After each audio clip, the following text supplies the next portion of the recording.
mám akože imerzívnosť prostredia, že pracujem s prostredím ako s takou ako sochou atmosféry, keď to môžem nejak tak povedať. Je to manifest futurizmu, ktorý je o umení hluku. Ten manifest sa volá Art of Noises. Ja ho akože prekladám do toho hluku samotného, aj vizuálneho, aj zvukového. Takže ten text vlastne sa snažím zrobiť tým, o čom on vypovedá. A to je tá skúsenosť oproti tomu, čo by to bolo, keby si to človek čítal. Luigi Russolo za účelom ako demonštrovania, čo by všetko mohli byť tie hluky, vymyslel rôzne nástroje. Neviem, keď si predstavíš palec, pri ňom nejaká kľučka, čo si to vo vnútri točí a hučí to. Ale je to, skoro to znie ako detská hračka.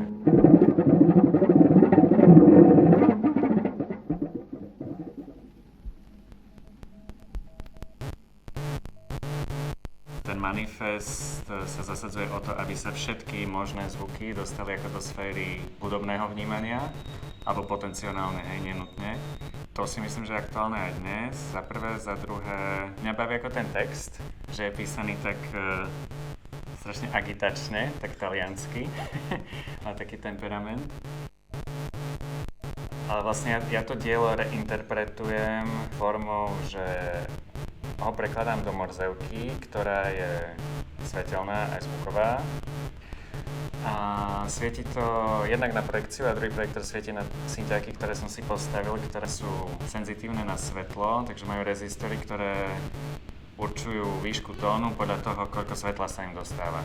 Rýchlosť tej morzevky postupne graduje.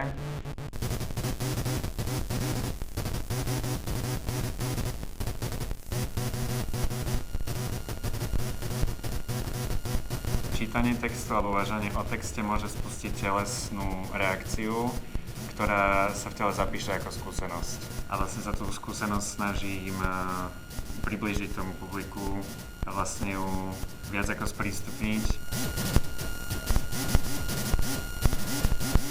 Ako si postaviť syntetizátor bez pakovania? Celkom jednoducho. Dá sa to zvládnuť za pol hoďky asi. Stojí to pár eur. Je na to potrebný breadboard. To je de facto doštička s dierkami, do ktorej sa zapichujú komponenty.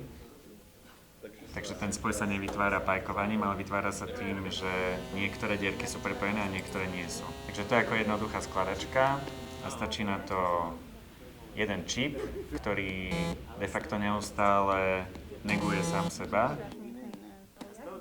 On dostane signál, povie signál na vstupe, na výstupe opačný. Zás som dostal signál na vstupe nejaký, na výstupe opačný. A keď sa to preloží do zvuku, tak z toho vychádza vlastne štvorcová vlna. Takže to je ako vlastne to je to, čo ja som si na základe toho postavil tie svoje synťaky, s ktorými som hral. Potrebuje kondenzátor, to je niečo, čo ako malú chvíľu zdržiava prúd a potom ho vypustí. Takže to vytvára priebeh tej vlny.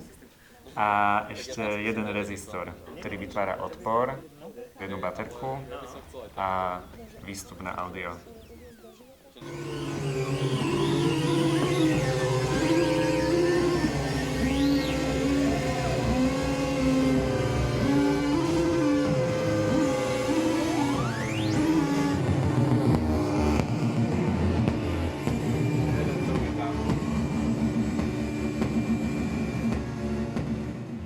Že vlastne to ponímanie toho, čo je hudba alebo čo je akceptovateľné ako zvuk, ktorý je určený na počúvanie, akože, že to nie je hluk, vlastne sa moc nelíši od toho, čo to bolo zrejme pred 100 alebo 300 rokmi.